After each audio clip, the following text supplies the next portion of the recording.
colleagues, the aim of today's session really is to explore how we can enhance digital skills and also to look at ways in which we can enhance digital skills for remote learning.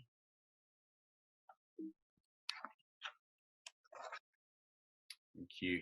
Yes. So, as we said, as we've already heard this morning, a lot of what we've been talking about is how we can begin to think about and move our trainees and our organizations to more of an online model. And as we've been saying already, from my work and work with Patricia, this is something we've been doing very successfully in a number of different countries now. So I oversee and work with trainees all across the globe. So hopefully what we'll explore today will highlight, at the very least, to introduce you to some of the considerations and things that you can use to help make that leap to enhancing your organization digitally. So I think it's important to firstly state that just like with any form of training, any form of teaching, the skills that you already have are easily transferable to being delivered online. The only difference is the medium you deliver your learning is different. So therefore, you're going to need to make sure that you have upskilled or trained or practiced using these various different things. So there are obviously two considerations here. One is the skill level of our trainers and our training organizations. But we also have to, throughout this, consider the skill level of our trainees as well. So, for example, as you can see on this slide, at a basic level, we can't take for granted that most people are able to, for example, touch type or use touch screens. We can't take, it for granted, for example, that our trainees have good subject knowledge of you need to use. So again, it's a bit like asking your trainees to write if they've never been taught how to hold a pen. So if you are asking your trainees to immediately use this online software and they have no experience of it, what we're trying to do online is enable them to learn. And if the technology becomes a barrier, if it blocks them from learning because they haven't had previous experience with that technology, then that's something that we need to make sure that we train them on as well. So that's something that's key for you to consider, is how you feel their knowledge is in terms of their use of technology as well. And again, of course, they should be able to understand their privacy settings on mobile phones or emails as well. And what Patricia and I want to try and do in our session and our session after this one is we want to try and give you some examples of how you can use this technology. So let's start off by creating essentially a quick task here. So in the comment box, what we want to ask you to do is to rate your technology skills from 1 to 5. So we simply want a number, 5 being you are highly confident, you're already an expert at this technology. 1 is that you feel that you are fairly new to this technology, and perhaps justify why that might be. So if you can write a comment in the chat box for us, that would be very much appreciated. So I'll say it one more time. Give yourself a score from 1 to 5. 5 being that you are highly confident, you can lead others. 1 being that you lack a little bit of confidence, and maybe why that might be as well. So we can see in the chat box already. So thank you. Hashtag AUDU is giving themselves a score of 4 already.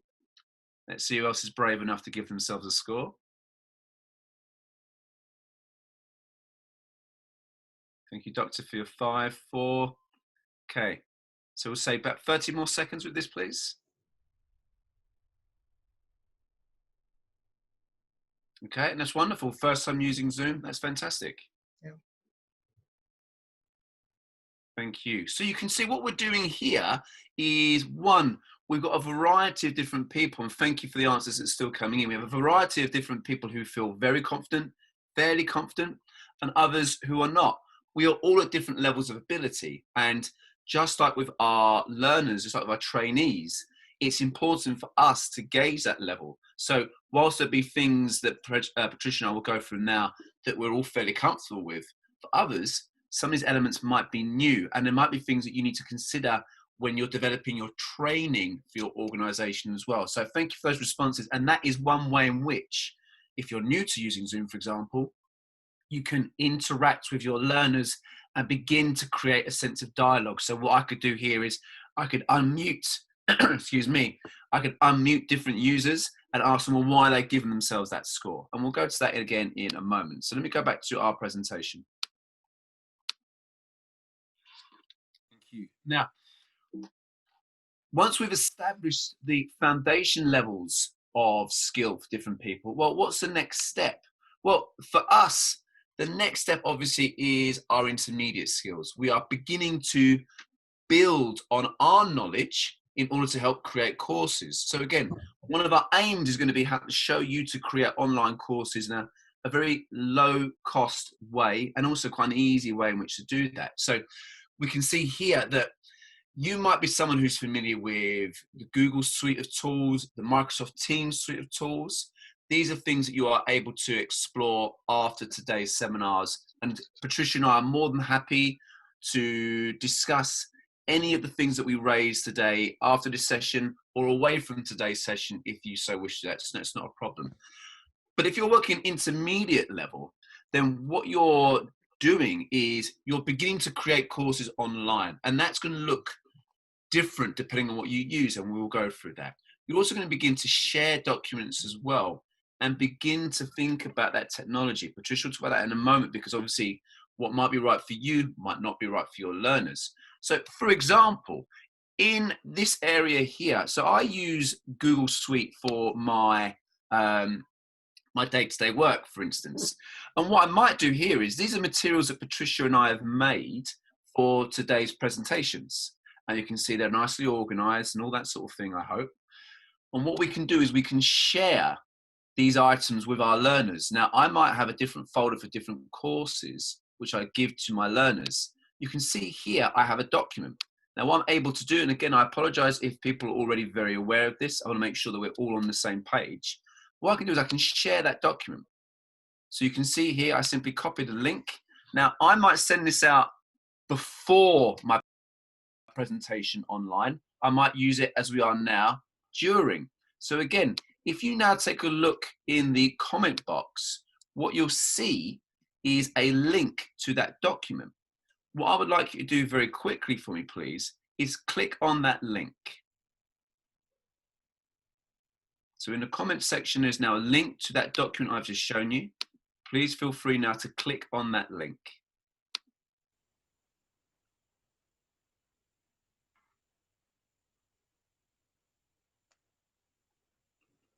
Okay, so what you can see if you're looking at my screen, or if you've not decided to click on the link, which is absolutely fine, is you can see that document, and you can see across the top when your learners have actually logged in to look at the document at the same time with you. So what I can do here is, as you can see, I'm still presenting to my, let's pretend you are the learners today, you are the trainees today, although all of you are highly knowledgeable in your own areas, which is fantastic. What I can ask you to do as we're working together is, for example, in this task, the health and safety course task, I can say to you, now what I need you to do is I need you to note down the different risks that you see, and can you write them on the document? So you can see I'm able to write my risks here. So one, I might talk about obviously no headphones. And you can all do the same as well. So you are able at the same time to add your own comments. So we are working collaboratively on something together, just like we were in the classroom.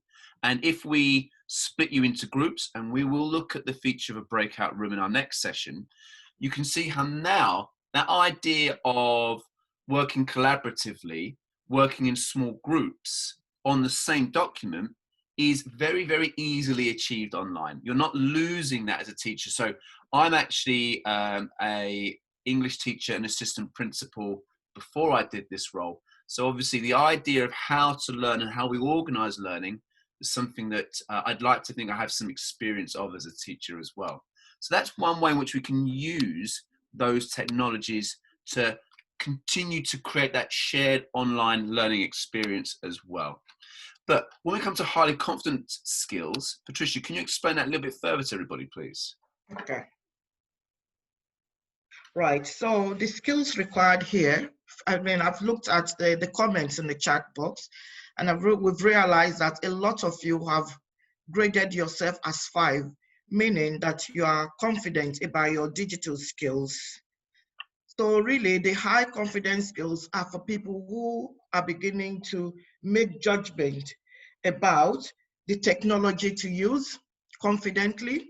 So based on your learner's ability, you can very quickly say, these are the tools that I'm going to use, and these are the reasons why. You are also able to be working at professional level, the level where you are using some kind of advanced skills, which most of you who have graded yourself as 5 will be using. And also, you are able to sort of evaluate softwares and application that will enable you enhance delivery. Yeah, exactly. And as we were saying previously, the second bullet point here is important because obviously you will need to make a judgment on your learners. So as we said already, if you give them technology as part of your courses, which they may see as too advanced for them initially, well, that can become a barrier to learning. Or if you acknowledge or you already understand that this might be a barrier, then what we should do as great trainers is basically break down that barrier. We should use our zone of proximal development, if you want to use that kind of research, to ensure that we are able to bridge that gap so that the technology isn't a barrier to learning. And that's the important thing here. What we're focusing on today is making sure that the technology enhances their learning experience, whilst obviously as well making sure that it's not becoming a barrier for them. So there's some of this is basically an introduction into some of the skills that we'd expect our learners to have, and importantly as well for us as trainers or us as owners of training organizations, we need to make sure that our staff have those skills. Have you completed an audit for your staff? Do you know what their skills are? Have you assessed them using the technology that you want to use? Because obviously, again, if you simply say to your staff, we're now going to use Zoom, we're now going to use Skype, how do you know they can use it at this highly confident level? That's important for you to understand, because if you don't know the answer to that, then your organization is not ready to use remote learning to help learners, because we're only as strong as the quality of our facilitators. But once we have those skills in place, how can we now begin to use online tools as an organization to begin to enhance learning experience and generate profit as well? Well, actually, there are a number of different ways that we can provide courses online, and a lot of them essentially cost you nothing but your time. So, and again, I'm aware that we have organizations here today that are already using remote learning quite successfully. So this is hopefully a reminder for them. And for others, this is an introduction into what you can and can't do. And I would encourage you today, if you are someone who is confident in this area, please feel free to offer your services to share that advice with others as well, because obviously as a community, as a group, that's how we become stronger, and it's our learners that benefit from that community as well. So one simple way we can do this is, of course, via email, and we can simply share resources with our users. They can share resources back, complete work, and you can feed back to them as well. You can even use something as low tech as your mobile phone. So for example, you can undertake interactions with your group of users within a WhatsApp group. You can share documents in that group. You can even do live video calls to them. So everything you're doing on Zoom with us today, a lot of those elements you can do on WhatsApp, and all that costs is your broadband and your time. What you can also do in a low tech way is you can use YouTube to help you. So what you might do, and here is an example of, again, carrying on with that health and safety theme, you can see this is a company I've just selected, Patricia and I, at random, looking at health and safety. And here, this is public, but you can make this private so that only your learners who pay you, and in a low-tech way, that could be PayPal, that could be bank transfer over the phone, something like that. So again, these are all really low-cost solutions. But by making this private, only the people who have paid you, you will provide them access. And you can see that each playlist is potentially a different course. Now, by clicking on a random course here at the moment, what we can then do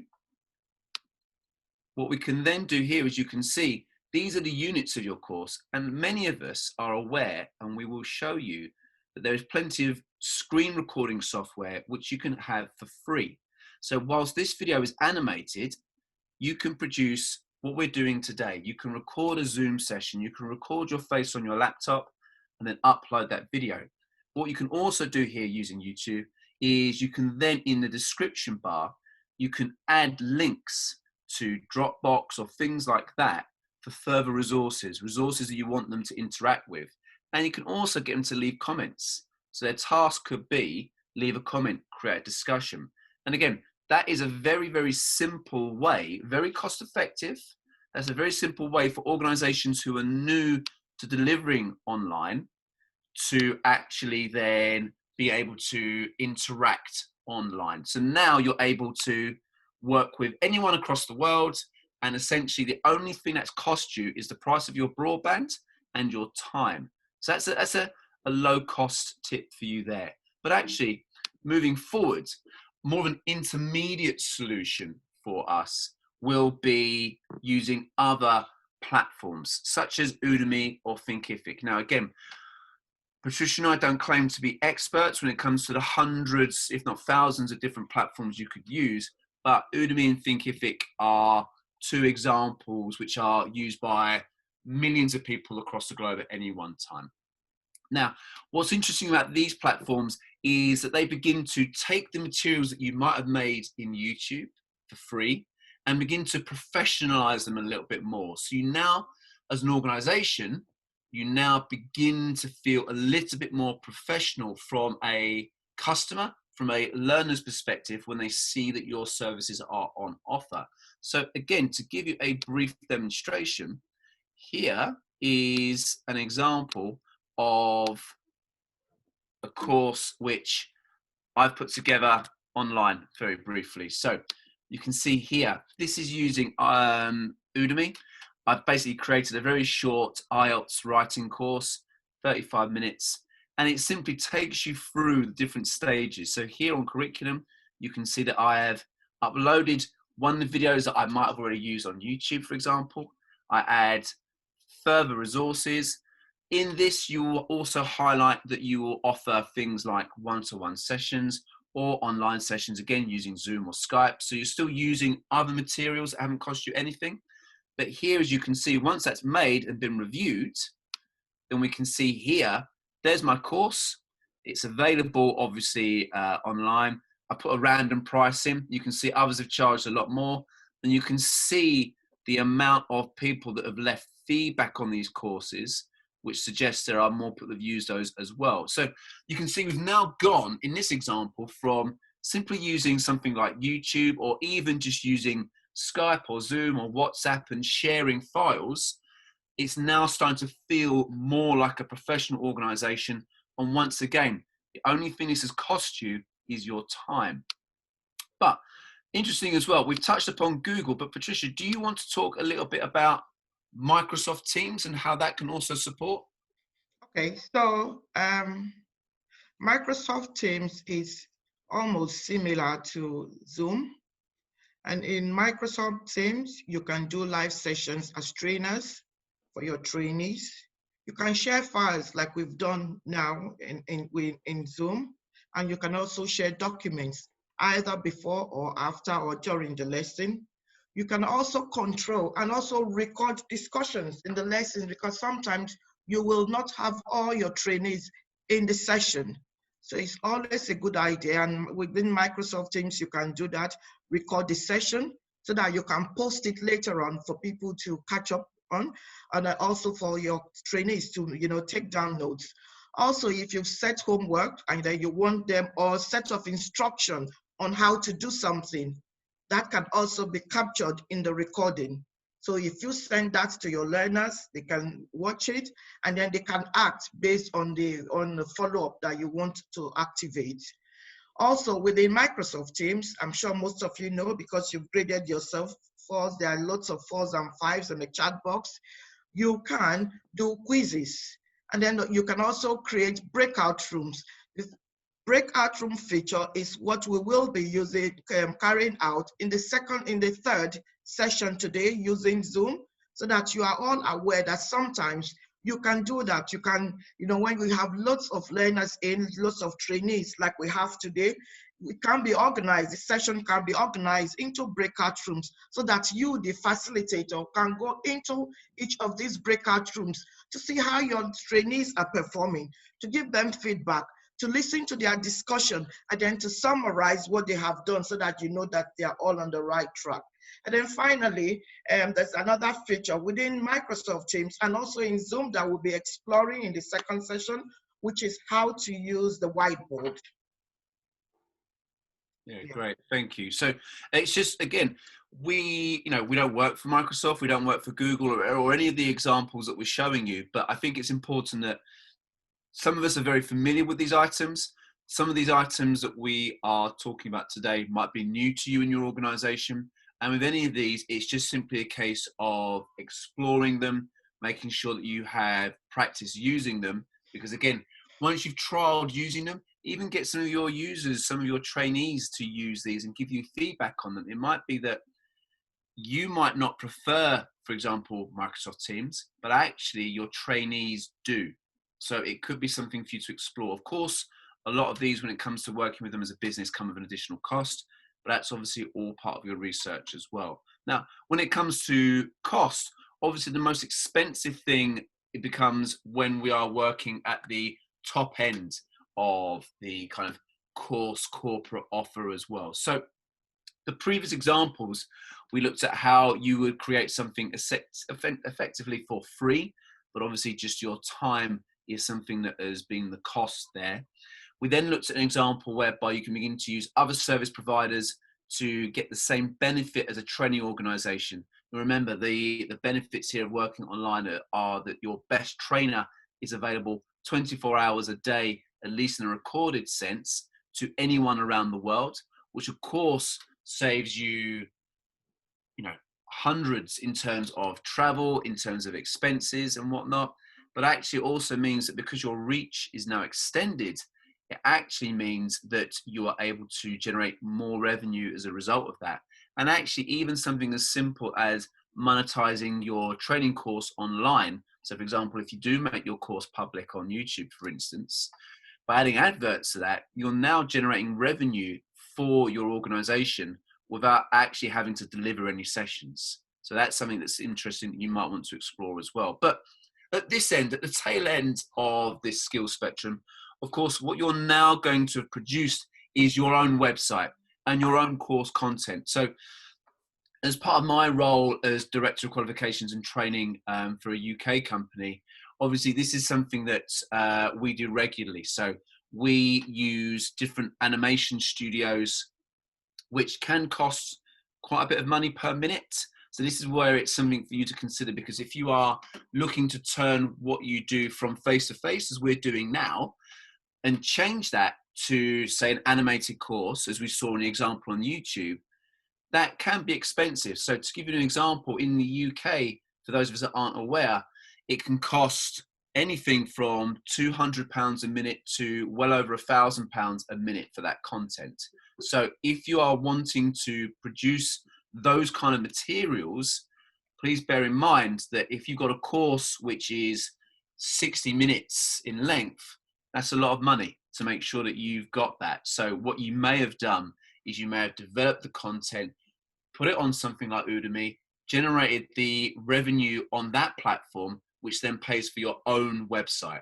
So it could be, if you're trying to do this in a leaner way or a cheaper way, you can create your own websites very, very easily. So there are tools and software such as Wix.com or GoDaddy. There are lots of others, and I'm sure many of you are aware of them already, where you don't have to be an expert in coding. It will simply take you through a template that you can begin to use. So that means then, rather than relying on others, you now have your own company website, and obviously you're now thinking about creating your own course content in a more professional way as well. It's also important to remember here that throughout all of these different levels, something to consider will be your marketing.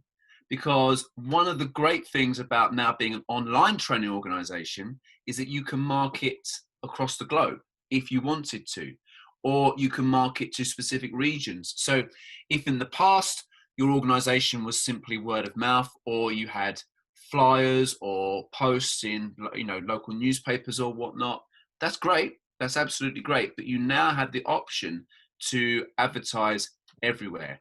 So for example, you can very easily create adverts which appear on Google. So every time someone searches a particular course via the PPC, so pay per click, every time someone types in a specific phrase that you've identified, so again, for our example, online health and safety training, if you are paying for that advertising, it could then be that your organization's website appears on the first page of Google, because as you know, many of us, it takes time to develop our SEO, our search engine optimization.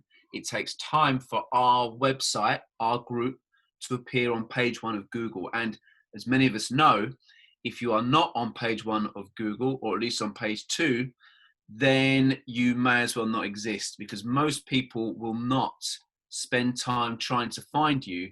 They will simply spend time trying to find the thing they want, which is usually going to be on page one of Google or Firefox. So it's important to remember that when you are producing any courses online, when you're thinking about sending them to market and trying to generate customers or users, it's important to consider your marketing strategy, your digital marketing strategy as well. So let's review what we've been looking to try and introduce many of us to today. So we firstly wanted to make sure that we understood how to enhance digital skills. So we want to talk about how we make sure that we are aware of our different levels of learner and how we can ensure they're able to access your materials. We also made a point of highlighting to you today to make sure that you are aware of the skill level of your trainers. Because again, if you're in charge of an organization, if you are not aware of the strength of your trainers online, it could hinder the progress that students make. And actually, more importantly, it'll also hinder the way people perceive your organization, because if they feel you can't deliver online, they'll lack faith in your ability to deliver learning in the first place. So it's all about our reputation as well.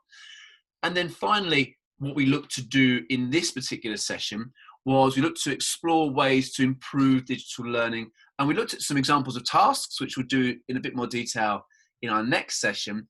But actually, we also thought about what, as an organization, how do we build what we have? How do we take our materials and now offer them online to the world? And how do we begin to grow as a training company using those skills as well? So it has been a pleasure to introduce this first section of our talk to you today. And obviously, if you have any questions outside of this, Patricia and I are very happy to answer and explore anything with you. But if you have any questions in the meantime about anything we've covered today, I thank you for your time, and I look forward to receiving your comments. Thank you. Thank you very much.